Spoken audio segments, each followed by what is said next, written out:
We had worked for so long on the second album, and it was that classic second album struggle where you have to follow your first album with something good, and there's a lot of pressure. We finally finished it, and then I think we just felt this incredible release. Like, once that album was done, we had a lot more material. We always knew we'd continue recording albums, and it was just a matter of finding a free moment after touring, and we went into the studio and just quickly, within a year, finished our third album. So we were sort of inspired just by the fact that we had finished the struggle of the second.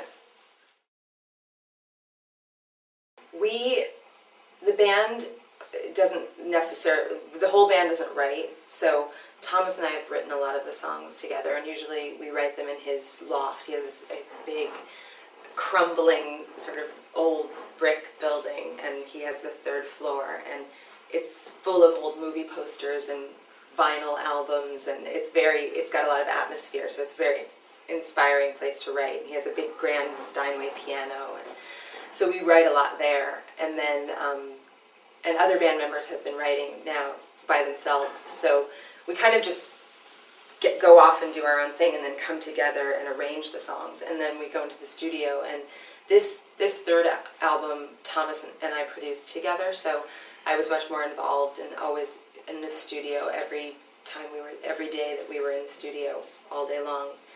And we tried to keep it fun this time and move quickly, because I think the band was very frustrated by how much time it took for the second album, so I wanted to keep momentum. I think that was the most important thing for us, just to have morale be high and make everyone believe that this was actually going to get finished. And so we worked in a fun sort of community way, of people stopping by and bringing in people from Portland that we're friends with to sing on the choruses of some songs, and a big marching band, and just sort of trying to use every resource we could think of from Portland, from the community of musicians that we know.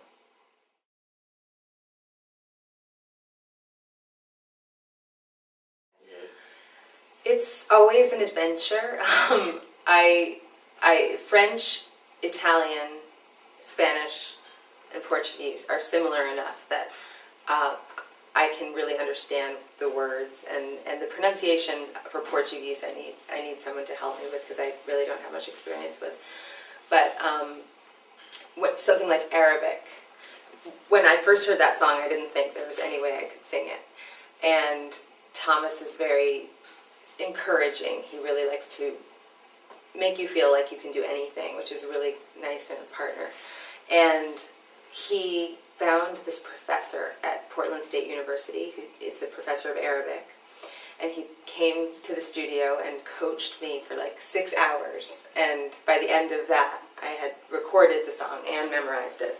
And so it sometimes takes a teacher like that, or sometimes, like with Greek, we had a really good friend who was Greek who sort of helped me phonetically. But it's hard. I mean, it's really hard when you don't speak a language and understand every word and every specific nuance to sing. I prefer to sing in languages that I truly understand.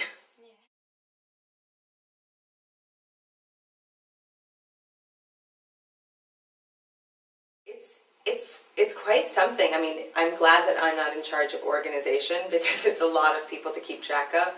But it's fun. It's like a big family. It's sort of like having a lot of brothers. I don't have a brother, so I have now 10 or 12 brothers and a few sisters. And everybody gets along really well, which is kind of amazing.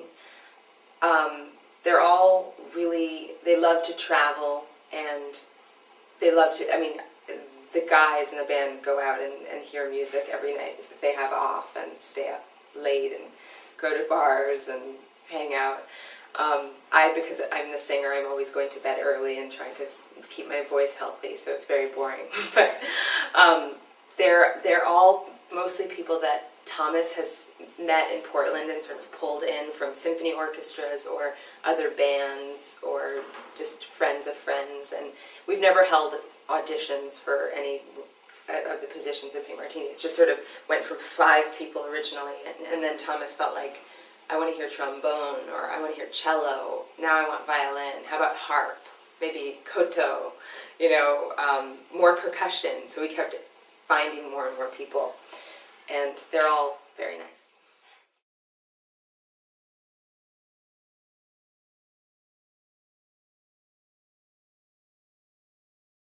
Believe it or not, I travel so much for work that I don't have any interest in traveling when I'm not working. All I want to do is have some time at home to sort of get grounded and see my friends. So I usually only discover these places that I love through traveling, and I think I love Paris, and I love walking in cities, and it's such a great city to walk in and sort of just get lost, or just go with I like to go with the tide of the crowd and not really have a destination. So I love London. I guess I like cities, big, cultural, beautiful, architecturally beautiful cities like Paris and London.